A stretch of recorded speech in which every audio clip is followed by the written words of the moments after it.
नमस्कार साथियों, मैं अर्पिता शर्मा आपकी इंग्लिश टीचर और स्टूडेंट्स हम पढ़ने वाले हैं आपकी बुक फर्स्ट फ्लाइट का 8th चैप्टर जिसका नाम है द सर्मन एट बनारस। तो चलिए स्टूडेंट जानते हैं कि आखिर आप इस पार्ट में पढ़ने क्या वाले हैं। तो देखिए स्टूडेंट्स, आप जानने वाले हैं गौतम बुद्ध के जीवन के बारे में, उनकी लाइफ के बारे में। और एक लेडी थी कीसा गौतमी, उनके साथ काफी दुख भरी एक घटना हो गई थी।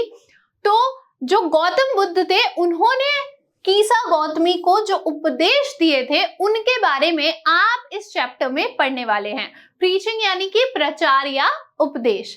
तो चलिए जानते हैं स्टूडेंट्स कि आपके इस चैप्टर को लिखा किसने है और आखिर सर्मन यानी होता क्या है। तो देखिए स्टूडेंट्स, ये जो आपका चैप्टर है, this chapter is extracted from Values and Voices, a college reader 1975 by Betty Renshaw।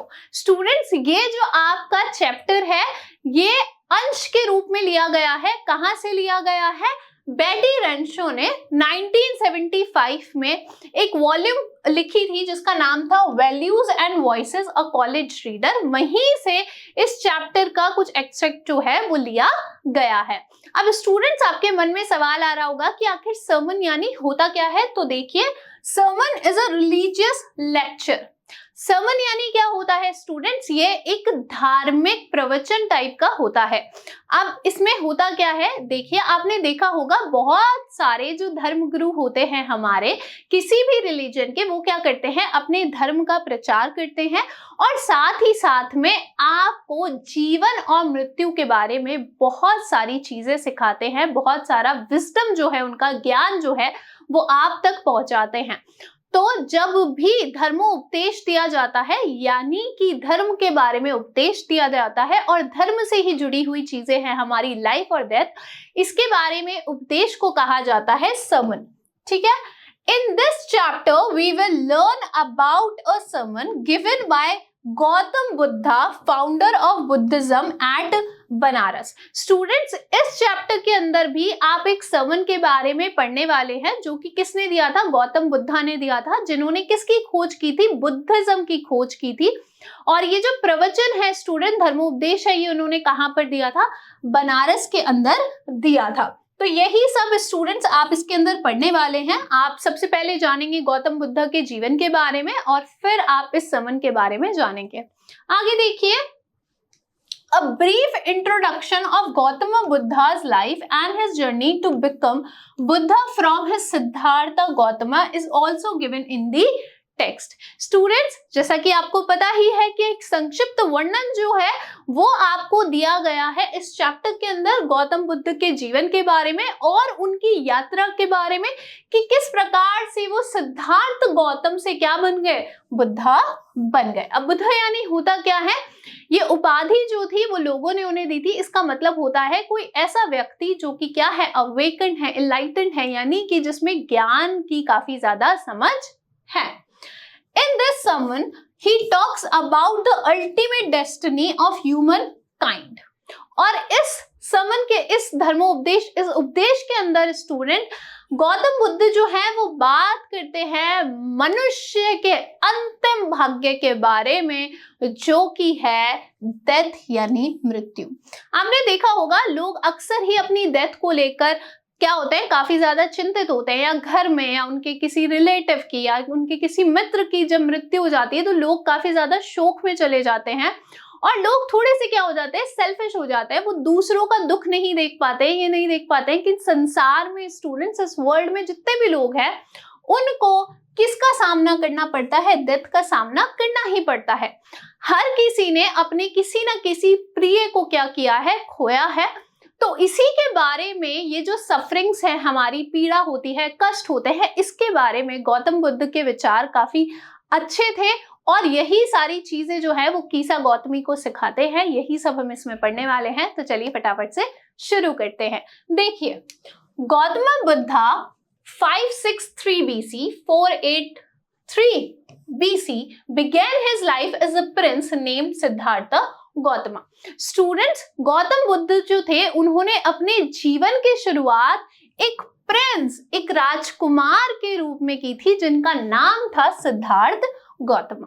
ध्यान रखेंगे ये बात कि जो हमारे गौतम बुद्ध हैं, जिन्हें आज लोग इतना मानते हैं, वो क्या थे? एक राजकुमार थे और उनका पहले नाम था सिद्धार्थ गौतमा। इन नॉर्थन इंडिया, कहां पर? उत्तरी भारत के अंदर।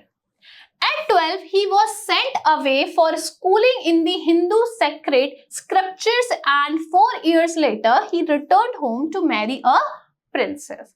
स्टूडेंट जब वे 12 साल के थे तो उन्हें दूर भेज दिया गया था, घर से दूर भेज दिया गया था पढ़ाई के लिए। किसकी पढ़ाई? हिंदू के जो पवित्र धर्म ग्रंथ होते हैं उनकी पढ़ाई के लिए। और 4 साल बाद वो वापस से घर लौटे थे। किसके लिए लौटे थे? एक राजकुमारी से विवाह करने के लिए, उनसे शादी करने के लिए। तो पहले तो 12 साल की उम्र में उन्हें अपने धर्म ग्रंथ का ज्ञान के लिए उन्हें भेज दिया गया था और उसके बाद में वो 4 साल बाद वापस आए एक राजकुमारी से शादी करने के लिए। हार्ड वर्ड रिवाइज करेंगे। सेक्रेड यानी कि पवित्र, स्क्रिप्चर्स यानी कि धर्म ग्रंथ। आगे देखिए, they had a son and lived for 10 years as befitted royalty.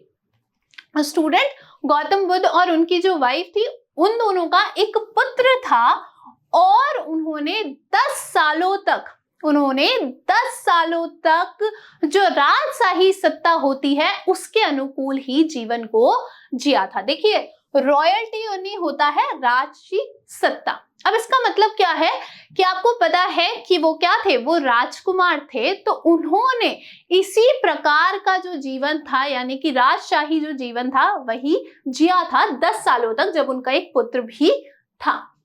At about the age of 25, और अब तक यानी कि जब तक वो 25 साल के हो गए थे, द प्रिंस व राजकुमार heretofore shielded from the sufferings of the world.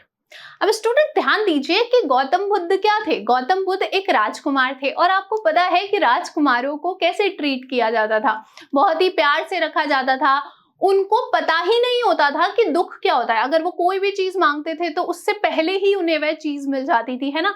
तो जो गौतम बुद्ध भी थे स्टूडेंट्स, उन्होंने कभी जो सफरिंग्स होती है ना दुनिया की, विश्व की, है ना, जो इस संसार के कष्ट हैं, जो इस संसार के क्या है, सफरिंग्स हैं यानी कि कष्ट हैं, उनको कभी एक्सपीरियंस ही नहीं किया था। यानी कि सोचिए, जब वे 25 साल के थे तो आज तक कोई पीड़ा, कोई कष्ट उन्हें हुआ ही नहीं था। उन्हें पता ही नहीं था कि संसार में कितने कष्ट और कितनी पीड़ाएं होती हैं। तो देखिए कि तब तक जब वे प्रिंस थे, 25 साल के थे, तब तक उन्हें संसार के इन कष्टों से क्या करके रखा गया था? रक्षित करके रखा गया था, शील्डेड करके रखा गया था, यानी कि उनसे बचा कर रखा गया था। कभी भी गौतम बुद्ध जो थे उन्होंने सफरिंग्स का, कष्ट का, पीड़ा का सामना नहीं किया था। हार्ड वर्ड रिवाइज करेंगे।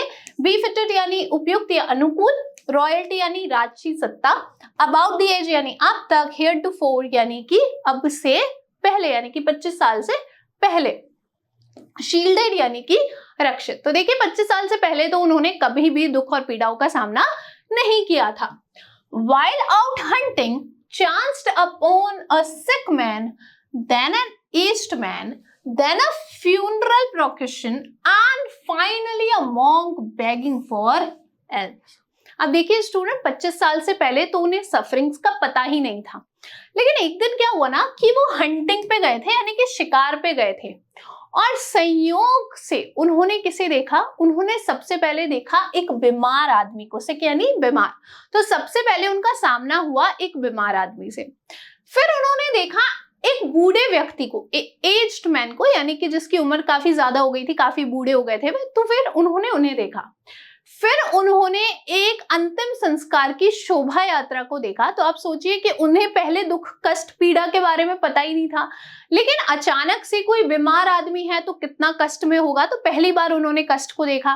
फिर उसके बाद कोई बूढ़ा आदमी था, तो उसके जीवन में भी काफी कष्ट होते हैं। बूढ़े व्यक्ति से अपने खुद के कुछ काम नहीं होते हैं, वो दूसरों पर निर्भर होते हैं। तो काफी ज्यादा जो हमारे बड़े बुजुर्ग होते हैं वो कभी कभी मन से दुखी भी होते हैं। तो फिर उन्होंने दुख देखा। उसके बाद में एक अंतिम संस्कार की जो शोभा यात्रा निकल रही थी, सोचिए उसमें कितने लोग होंगे, कितने लोग विलाप कर रहे होंगे, रो रहे होंगे। तो फिर उन्होंने उसे देखा एंड फाइनली, और अंत में उन्होंने एक सन्यासी को देखा, एक भिक्षु को देखा, जो कि क्या कर रहा था? भीख मांग रहा था, भिक्षा की। यानी कि वो तो राजकुमार थे, तो उन्हें तो कभी भी ये भीख मांगना या भिक्षा लेना ये सब उन्होंने नहीं देखा था, लेकिन एक दिन उन्होंने देखा कि एक मॉन्क जो है, एक सन्यासी जो है, वो क्या कर रहा है, वो भिक्षा के लिए भीख मांग रहा है। तो ये सारी चीजें उन्होंने पहली बार क्या की थी, अनुभव की थी, यानी कि उन्होंने देखी थी। हार्ड वर्ड रिवाइज करेंगे। चांस्ड अपॉन यानी संयोग से, फ्यूनरल यानी अंतिम संस्कार, प्रोसेशन यानी शोभा यात्रा, एल्म्स यानी कि भिक्षा। आगे देखिए, these sights so moved him that he at once went out into the world to seek enlightenment concerning the sorrows he had witnessed।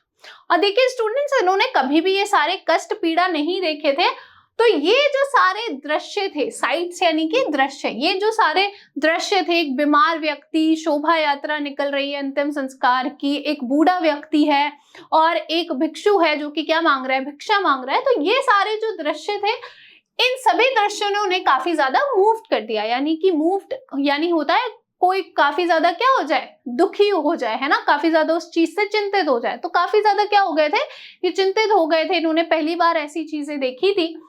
तो उन्होंने एक बार क्या सोचा, उन्होंने वो पहली बार निकले किसके लिए, दुनिया के अंदर वो स्टूडेंट पहली बार निकले, सॉरोज यानी होता है दुख, ठीक है।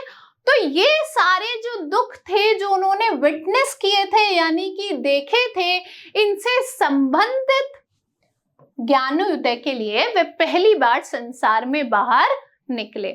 यानी कि इसका मतलब क्या है कि उन्होंने दुख पीड़ा कभी नहीं देखी थी।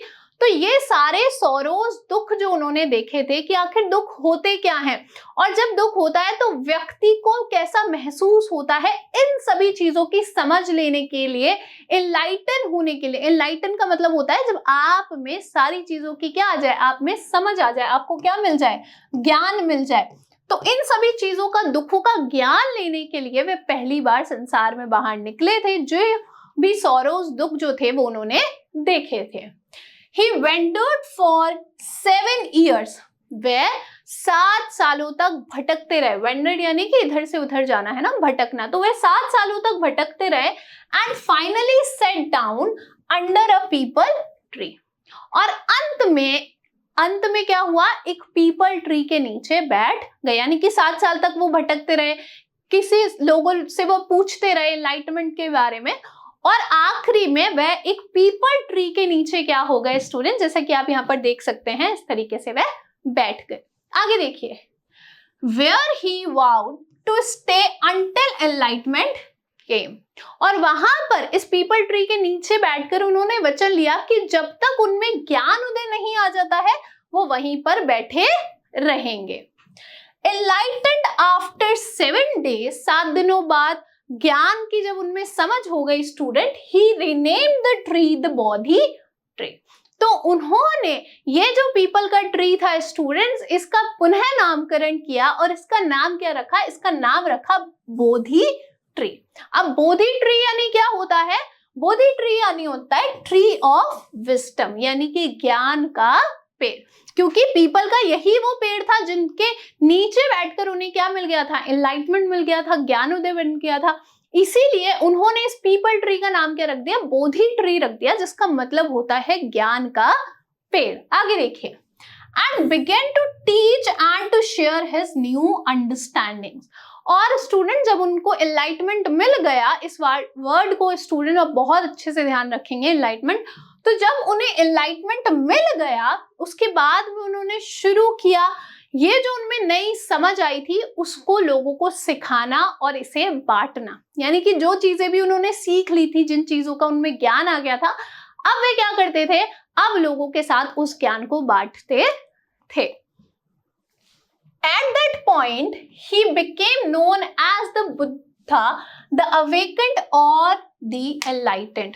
और उस बिंदु तक, उस समय तक स्टूडेंट वह किस नाम से जाने लगे, वह जाने लगे बुद्धा नाम से। बुद्धा का मतलब क्या होता है, अवेकेंड या एनलाइटेंड, यानी कि वह व्यक्ति जिसमें क्या हो गया हो, जिसे ज्ञान प्राप्त हो गया हो, जिसमें दुनियादारी की सुख और दुख, मृत्यु और जीवन की समझ आ गई हो। The Buddha preached his first sermon at the city of Banaras, most holy of the dipping places on the river Gangas।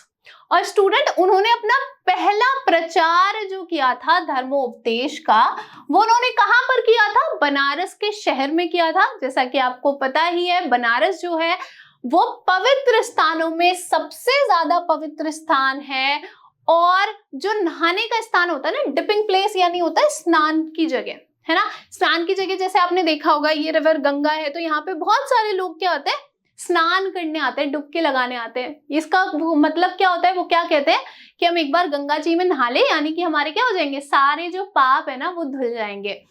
तो जो बनारस था, जो रिवर गंगा थी, ये तो मोस्ट होली है, यानी कि सबसे पवित्र जो जगह है वही है। तो वहीं पर उन्होंने क्या किया था, अपना ये जो समन था यानी कि धर्मोपदेश था वो दिया था। That sermon has been preserved and is given here. और वो जो बुद्धा ने स्टूडेंट समन दिया था यानी कि धर्मोपदेश दिया था, उसे यहाँ पर संरक्षित करके रखा गया है और आज भी उसे दिया जाता है। It reflects the Buddha's wisdom about one inscrutable kind of suffering. और स्टूडेंट ये जो है ना, ये जो समन है, ये जो धर्मोपदेश है जो बुद्धा जी ने दिया था, ये बुद्धा के ज्ञान के बारे में बताता है। उनका कौन सा ज्ञान? जो कष्ट का रहस्यमय ज्ञान है ना, उसके बारे में। अब देखो, लोगों को ना अलग अलग कष्ट होते हैं, लेकिन एक सबसे जो रहस्यमय टॉपिक है ना, जो शब्द है, वो है डेथ, मृत्यु। तो मृत्यु हर इंसान के क्या लिए होती है? अलग अलग होती है, और ये सबसे बड़ा क्या है? हमारी सफरिंग है, यानी कि कष्ट है। अगर आप किसी अपने को खो देते हो तो इससे बड़ा दुख और कुछ नहीं हो सकता। तो बुद्धा जो थे ना, जो उन्होंने प्रवचन दिया था, ये बुद्धा जी का कष्ट के ऊपर सबसे रहस्यमयी जो है वो क्या है? उनका समन था। यानी कि उन्होंने ये जो समन दिया स्टूडेंट्स, ये जो धर्मोपदेश दिया, ये सफरिंग का एक ऐसा था जो कि काफी ज्यादा रहस्यमय होता है। डेथ को बहुत से लोग हैं जो समझ नहीं पाते हैं, है ना। सबके लिए डेथ क्या होती है? अलग अलग होती है। देखो, कई लोग मानते हैं कि अगर कोई मनुष्य की मृत्यु हो गई तो बस वह चला गया। कई लोग मानते हैं कि मनुष्य क्या करता है? फिर स्वर्ग में पहुंच जाता है। कई लोग मानते हैं कि उसकी आत्मा जो होती है वो भटकती रहती है। तो सबके लिए जो ये डेथ वर्ड है ना, ये जो मृत्यु है, ये सबके लिए क्या है? अलग अलग है। आगे देखिए, Kisa Gotami had an only son. Kisa Gotami एक औरत थी जिनका एक लौता पुत्र था। एंड ही डाइड, और उसकी क्या हो गई? और उसकी मृत्यु हो गई। In her grief, she carried the dead child to all her neighbors. और अपने इस दुख में, क्योंकि उनका एक लौता पुत्र था और उसकी भी मृत्यु हो गई, तो अपने इस दुख में स्टूडेंट वह अपने उस मरे हुए बच्चे को अपने पड़ोसियों के घर लेकर जा रही थी। क्यों लेकर जा रही थी? देखिए, आस्किंग देम फॉर मेडिसिन। क्या मांग रही थी? उनसे दवाई मांग रही थी। मेडिसिन यानी कि दवाई, उनसे दवाई मांग रही थी, क्योंकि उनका बच्चा जो था उसकी मृत्यु हो गई थी। तो वह चाहती थी कि कोई तो बस क्या कर दे, मेरे बच्चे को फिर से ठीक कर दे। एंड द पीपल सेड, और लोग कहते थे, she has lost her senses, कि उन्होंने अपनी क्या कर दी है? कीसा गौतमी जो है उन्होंने अपनी समझ को खो दिया है। सेंसेस यानी कि समझ या इंद्रिया। तो उन लोग कहते थे कि इन्होंने क्या कर दिया है? अपनी समझ को खो दिया है, क्योंकि जो बच्चा मर चुका है उसको लेकर ये क्या जा रही है? घर घर जा रही है और दवाई मांग रही है। द बॉय इज डेड, लड़का क्या है? वह लड़का मर चुका है। At length Kisa Gotami met a man who replied to her request. और अंत में स्टूडेंट काफी देर घूमने के बाद, नेबर्स के पास, पड़ोसियों के पास अपने पुत्र को ले जाने के बाद, कीसा गौतमी जो थी वह एक मैन से मिली, एक व्यक्ति से मिली, जिन्होंने उनकी जो रिक्वेस्ट थी, जो वो इतनी देर से प्रार्थना कर रही थी कि कोई मेडिसिन दे दो, उसका जवाब दिया। और देखिए उन्होंने क्या कहा, I can not give the medicine for the child but I know a physician who can. तो वो जो व्यक्ति थे जो कीसा गौतमी को मिले थे, उन्होंने कहा कि मैं तो दवाई नहीं दे सकता इस बच्चे के लिए, लेकिन मैं किसी चिकित्सक, फिजिशियन यानी कि चिकित्सक को जानता हूं जो कि दे सकते हैं। आगे देखिए, and the girl said, pray tell me sir who is it. और वह जो लड़की थी यानी कि कीसा गौतमी थी, उन्होंने कहा कि कृपया आप मुझे बता दीजिए कि वह कौन है जो कि क्या कर सकते हैं, मेरे पुत्र के लिए दवाई दे सकते हैं। And the man replied, go to Sakyamuni the Buddha. और उस व्यक्ति ने जवाब दिया कि किसके पास चली जाओ, साक्य मुनि बुद्धा जो हैं उनके पास आप चली जाइए। यही वो चिकित्सक है जो क्या कर सकते हैं, आपके बेटे को ठीक कर सकते हैं। Kisa Gotami repair to the Buddha and cried. तो कीसा गौतमी बुद्धा जी के पास गई और रोने लगी और क्या कहती हैं रोकर, lord and master give me the medicine that will cure my boy. और वो कहती हैं कि ईश्वर हे प्रभु क्या कर दो कि मुझे दवाई दे दो जो कि क्या कर देगी, मेरे बच्चे को ठीक कर देगी। क्योर यानी ठीक करना, तो जो क्या कर देगी, मेरे लड़के को ठीक कर देगी। मुझे इस तरीके से आप क्या कर दो, कोई दवाई दे दो। जैसा कि आप यहाँ पे देख रहे हो, कीसा गौतमी बुद्धा जी के पास आई थी अपने डेड बॉय को लेकर, अपने मरे हुए बच्चे को लेकर, और उनसे रिक्वेस्ट करती है कि आप क्या दे दो, मुझे दवाई दे दो। आगे देखिए, द बुद्धा आंसर्ड, बुद्धा ने जवाब दिया, I want a handful of mustard seed. उन्होंने कहा कि मुझे क्या चाहिए, हैंडफुल यानी होता है मुट्ठी भर, तो मुझे क्या चाहिए, मुट्ठी भर सरसों के बीज चाहिए। मस्टर्ड सीड यानी कि सरसों के बीज। तो जब कीसा गौतमी ने कहा कि आप मेरे पुत्र के लिए क्या दे दो, दवाई दे दो जिससे ये ठीक हो जाए, कि बुद्धा जी जो है वो कहते हैं कि आप मुझे क्या ला दो, मैं क्या चाहता हूं, मैं चाहता हूं एक मुट्ठी भर सरसों के बीज। And when the girl in her joy promised to procure it, और जब वह जो लड़की थी कीसा गौतमी थी, ये सुनने के बाद कि इससे जब वह उन्हें क्या ला देंगी, बुद्धा जी को सरसों के बीज लाकर दे देंगी तो उनका जो पुत्र है वो ठीक हो जाएगा, तो अपनी इस खुशी में वह जो थी उन्होंने वादा कर दिया कि वह क्या कर लेंगे, मस्टर्ड सीड्स को प्राप्त कर लेंगे, यानी कि कहीं ना कहीं से वो क्या कर देंगे, मस्टर्ड सीड लाकर दे देंगी। तो बुद्धा एडेड, तो बुद्धा ने उसी में एक और बात जोड़ दी। पहले तो उन्होंने कहा कि मुझे क्या ला दो, एक मुट्ठी भर आप क्या ला दो, सरसों के बीज ला दो। तो कीसा गौतमी काफी खुश हो गई कि ठीक है अब मेरा बच्चा क्या हो जाएगा, ठीक हो जाएगा। लेकिन आगे जो बुद्धा जी हैं वो आगे उनके आगे एक शर्त रख देते हैं, और देखिए वो क्या कहते हैं, the mustard seed must be taken from a house where no one has lost a child, husband, parent और फ्रेंड। तो वो कहते हैं कि मस्टर्ड सीड आप ले तो आओ, लेकिन आपको ऐसे घर से मस्टर्ड सीड लेकर आने होंगे जहां पर किसी ने भी अपना बच्चा, अपना पति, अपने माता पिता या फिर अपने किसी मित्र को नहीं खोया है। यानी कि कुल मिलाकर वो कहते हैं कि आपको एक ऐसे घर से सरसों के बीज लेकर आने हैं जहां पर किसी ने भी अपने किसी अपने को ना खोया हो, यानी कि किसी की डेथ ना हुई हो, मृत्यु ना हुई हो। हार्डवर्ड देखिए, मस्टर्ड सीड यानी सरसों के बीज, प्रोक्यूर यानी कि प्राप्त करना। आगे देखिए, poor Kisa Gotami now went from house to house. अब वह बेचारी कीसा गौतमी जो थी वो घर से घर जा रही थी मस्टर्ड सीड लेने के लिए। And the people pitied her and said, और जो लोग थे वह उन पे दया कर रहे थे, क्योंकि वह बता रही थी कि मुझे मस्टर्ड सीड चाहिए ताकि मेरा जो बच्चा है वो क्या हो जाए, ठीक हो जाए। तो लोगों को उन पे काफी दया आ रही थी, लोग उन पे दया कर रहे थे और कह रहे थे, here is mustard seed, take it, कि ये रहे मस्टर्ड सीड, सरसों के बीज, और ये ले लो। बट व्हेन शी आस्क्ड, लेकिन जब वह पूछती थी, did a son or daughter, a father or mother die in your family, they answered her. लेकिन स्टूडेंट जब वह पूछती थी कि क्या कोई भी आपका बेटा, आपकी बेटी, आपके पिता, आपकी माता, कोई भी आपके फैमिली में किसी की भी मृत्यु हुई है, तो वो जो लोग थे वे उन्हें जवाब देते थे, alas the living are few but the dead are many. तो लोग उन्हें क्या कहते थे कि जीवित तो बहुत कम है और मृत क्या है, काफी ज्यादा है। यानी कि इस घर में इतने लोग जीवित नहीं है जितने की क्या हो चुकी है, मृत्यु हो चुकी है।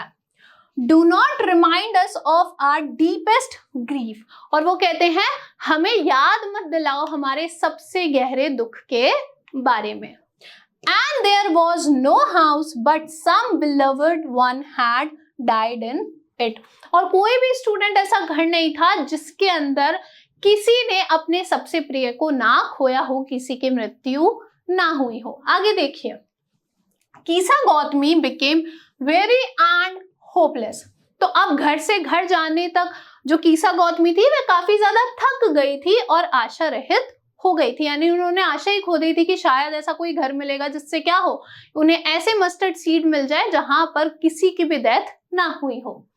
And set down at the way side watching the lights off the city. तो वह सड़क के किनारे बैठ गई और सड़क की जो क्या होती है, सिटी की, शहर की जो लाइट्स होती है उन्हें देखने लगी। As they flickered up and were extinguished again।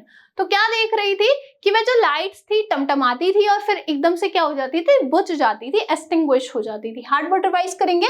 Very यानी कि थका हुआ, वे साइड यानी कि सड़क के किनारे, फ्लिकर्ड अप यानी टिमटिमाना, एक्सटिंग्विश्ड यानी कि बुझ जाना। तो वह क्या देखती थी, काफी ज्यादा थक गई थी तो वो सड़क के किनारे बैठ गई और शहर की जो लाइट्स थी उनको देखने लगी। तो लाइट्स के साथ क्या हो रहा था कि वह टिमटिमाती थी और अचानक से क्या हो जाती थी, फिर से बंद हो जाती थी। आगे देखिए।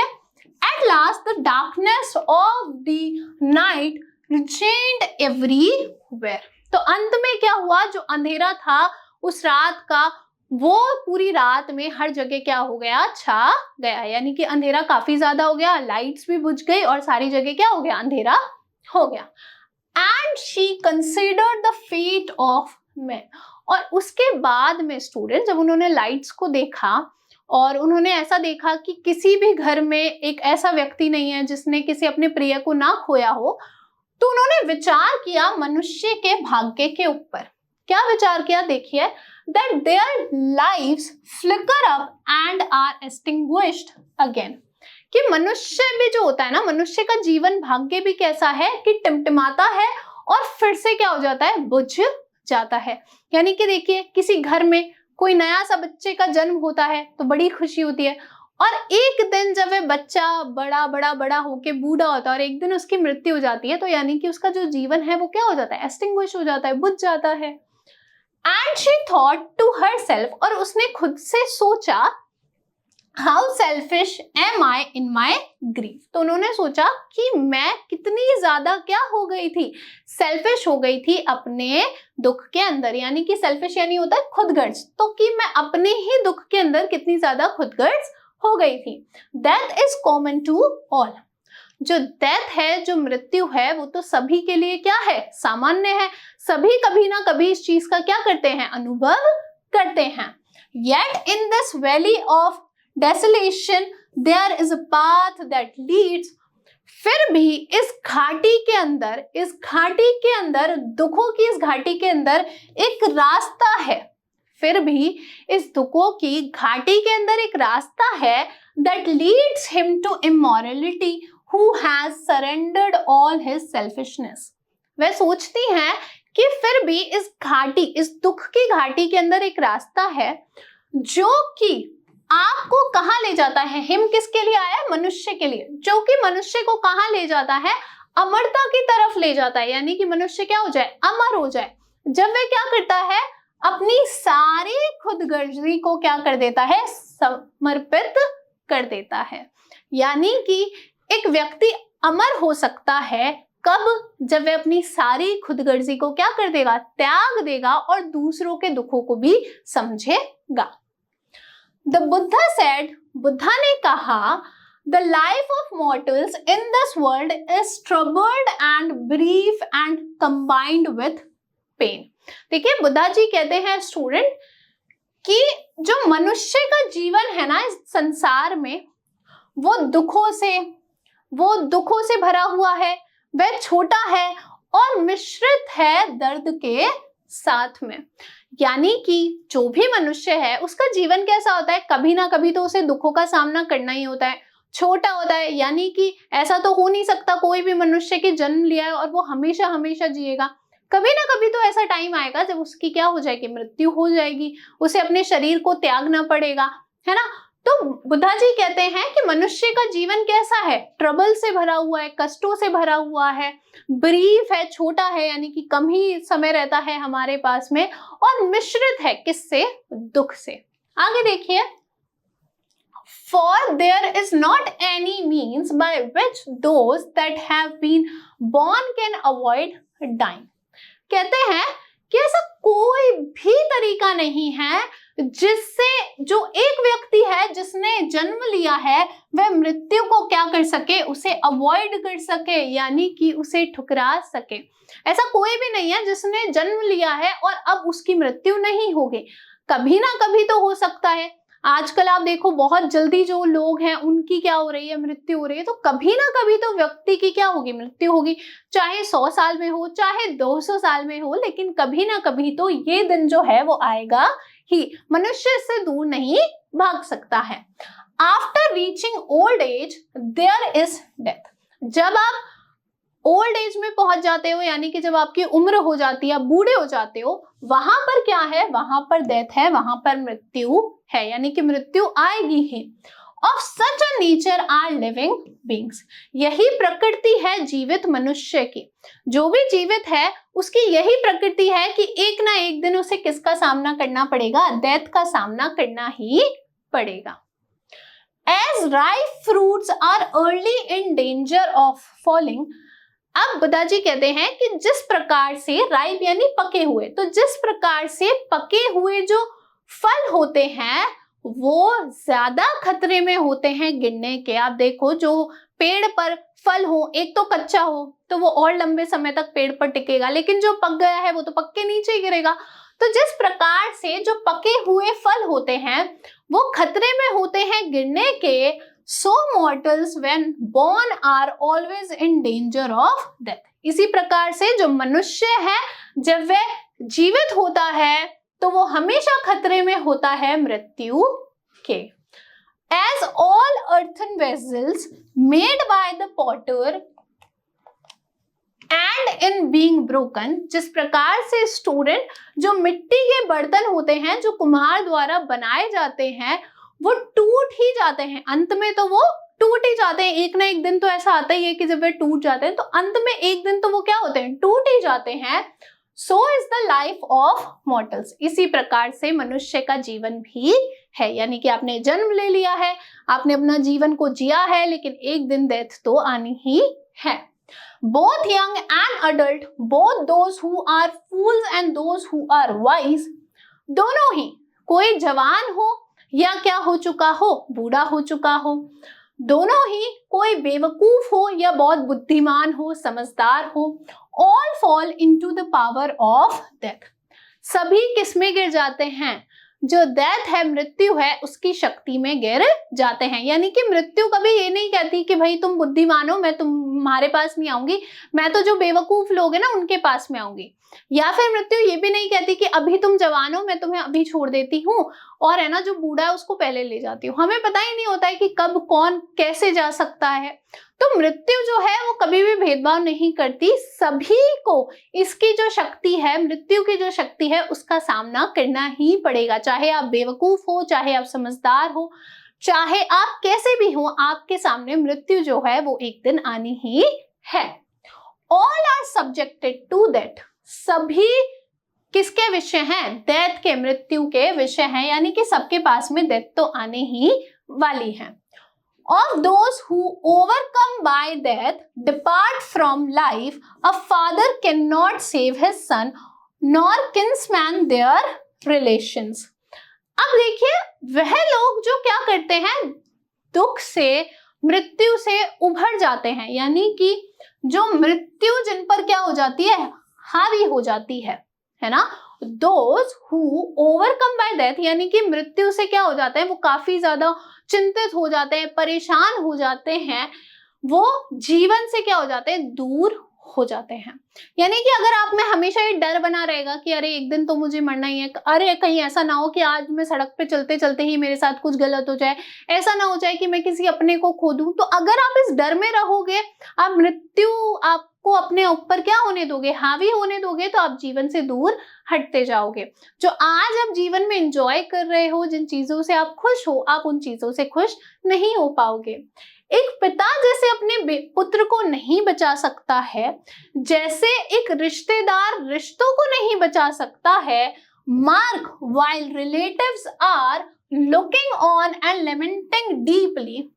देखो जिस प्रकार से जो रिलेटिव्स होते हैं ना, जो संबंधी होते हैं, वो आपका ध्यान रखते हैं, विलाप करते हैं, गहरा विलाप करते हैं। One by one mortals are carried off, एक के बाद एक जो मनुष्य है उन्हें उठा ही लिया जाता है। देखो कैरिड ऑफ यानी क्या होता है, उठा लेना। अब हम क्या मानते हैं कि जब हमारी मृत्यु हो जाती है तो फिर क्या होता है कि यमराज जी आते हैं ऊपर से और हमें कहाँ ले जाते हैं, ऊपर ले जाते हैं ईश्वर के पास, भगवान के पास। तो बुद्धा जी कहते हैं कि एक के बाद क्या होता है, जो मनुष्य होता है उन्हें उठा लिया जाता है, यानी कि उनकी डेथ हो जाती है। Like an ox that is led to the slaughter, जिस प्रकार से एक बैल कहाँ ले जाया जाता है, उसे पशु वध के लिए ले जाया जाता है। आप देखो एक लाइन में खड़े होते हैं, पहले एक बैल को लेके जाएंगे फिर दूसरे को उसका वध करने के लिए। उसी प्रकार से मनुष्य की भी क्या है, एक लाइन है। कभी ना कभी तो समय आएगा जब हम कैरिड ऑफ हो जाएंगे, यानी कि हमें उठा लिया जाएगा, यानी कि जो यमराज जी हैं हमें आकर ले जाएंगे, हमें ईश्वर के पास जाना पड़ेगा। So the world is afflicted with the death and decay। तो इसीलिए जो दुनिया है, जो संसार है, वो पीड़ित है। किससे पीड़ित है, मृत्यु से और नष्ट हो जाने से। Therefore the wise do not grieve, इसीलिए जो बुद्धिमान होते हैं वे दुख नहीं मनाते हैं। Knowing the terms of the world, क्योंकि वह जो संसार के ये सारे चीजें हैं ना उन्हें अच्छे से जानते हैं। जो बुद्धिमान लोग होते हैं वे कभी भी दुख नहीं मनाते हैं किसी के जाने का। हाँ, उन्हें दुख जरूर होता है लेकिन वे उस चीज को लेकर नहीं बैठते, क्योंकि उन्हें पता होता है कि यही तो संसार का नियम है कि जो एक दिन आया है उसे जाना भी पड़ेगा। तो जो वाइज मैन है, बुद्धा जी कहते हैं जो वाइज मैन है, बुद्धिमान है, वे कभी भी दुख का क्या नहीं मनाते हैं, शोक नहीं मनाते हैं, दुख नहीं मनाते हैं, क्योंकि उन संसार के नियम जो हैं वो पता है। आगे देखिए, not from weeping nor from grieving will anyone obtain peace of mind. आगे बुद्धा जी कहते हैं कि ना ही तो रोने से, वीपिंग यानी कि रोने से, तो ना ही तो रोने से, ना ही दुख मनाने से कोई भी क्या कर सकता है, मानसिक शांति पा सकता है, पीस ऑफ माइंड पा सकता है, यानी कि मानसिक शांति जो है उसे पा सकता है। On the contrary his pain will be the greater and his body will suffer. इसके विपरीत क्या होगा, अगर कोई रोए जा रहा है या दुखी मनाया जा रहा है तो वह पीस ऑफ माइंड तो ले नहीं पाएगा, है ना, मन की शांति तो उसे मिलेगी नहीं, बल्कि इसके विपरीत क्या होगा कि वह हमेशा जो उसका दुख है ना, उसका पेन जो है, उसका दुख दर्द जो है वह बढ़ता ही जाएगा और उसका जो शरीर जो है वो सफर करेगा, यानी कि पीड़ित रहेगा। आप देखो जो भी लोग ज्यादा स्ट्रेस लेते हैं, ज्यादा गुस्सा करते हैं, ज्यादा चिड़चिड़े रहते हैं, ज्यादा रोते रहते हैं, उन लोगों की बॉडी क्या होती है, काफी ज्यादा वीक हो जाती है इंटरनली, अंदर से वो क्या होते हैं, कमजोर होते हैं। तो बुद्धा जी कहते हैं कि रोने से या दुख मनाने से आप कभी भी मन की शांति नहीं पा सकते। और अगर आप किसी चीज के लिए रो रहे हो जो कि जा चुकी है, तो इससे क्या होगा, सिर्फ आपकी बॉडी जो है वही सफर करेगी और आपका जो दुख है, दर्द है, वो बढ़ता ही जाएगा। He will make himself sick and pale। ऐसा व्यक्ति जो कि रोता है, दुख मनाता है, वह अपने आप को क्या बना लेगा, बीमार बना लेगा और पीला पड़ जाएगा, यानी कि फीका हो जाएगा, उसके जो सारे रंग हैं चेहरे के वह सब उड़ जाएंगे, वह बीमार हो जाएगा। Yet the dead are not saved by his lamentation। और अभी भी जो मरे हुए मृत व्यक्ति हैं उन्हें वह अपने विलाप से बचा नहीं पाएगा, यानी कि आप कितना भी विलाप कर लीजिए, आप कितना भी रो लीजिए, लेकिन जिसकी मृत्यु हो गई है उसे तो आप वापस नहीं ला सकते हैं। He who seeks peace should draw out the arrow of the lamentation।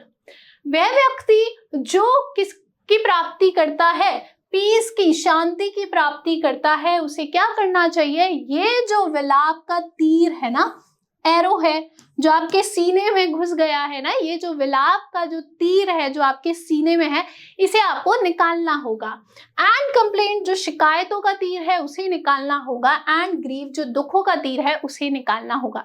यानी कि अगर आप जीवन में शांति चाहते हो तो आपको विलाप करना बंद करना पड़ेगा, आपको कंप्लेंट करना यानी कि शिकायतें करना बंद करना पड़ेगा और दुखी होना बंद करना पड़ेगा, तभी आप क्या कर सकते हो, पीस ऑफ माइंड पा सकते हो। आगे देखिए, he who has drawn out the arrow and has become composed with obtain peace of mind. वो कहते हैं ऐसा व्यक्ति जिसने क्या किया है, एरो को निकाल दिया है, तीर को निकाल दिया है और शांत बन गया है, जो कि क्या हो गया है, शांत हो गया है, यानी कि मन से शांत हो गया है, उसने ये जो संसार का नियम है उसे समझ लिया है, वही क्या प्राप्त कर सकता है, पीस ऑफ माइंड प्राप्त कर लेगा। He who has overcome all sorrow will become free from sorrow and be blessed.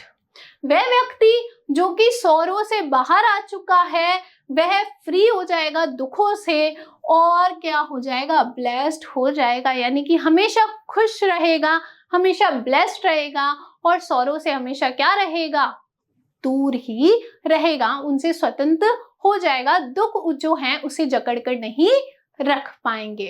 आगे देखिए स्टूडेंट, आप जानते हैं कि हमारा लर्निंग आउटकम क्या है इस पूरे पार्ट से, तो देखिए concept of enlightenment and universality of suffering. हमने क्या जाना है इस पूरे पार्ट से, इस पूरे चैप्टर से स्टूडेंट, तो हमने पहली बात तो ज्ञान उदय के बारे में जाना है कि ज्ञान उदय होता क्या है, जैसे हमने बुद्धा के बारे में जाना, कीसा गौतमी के बारे में जाना कि उन्हें ज्ञान उदय हो गया था कि ये जो जीवन हमें मिला है इसके अंदर जो दुख हैं उनको आना ही है।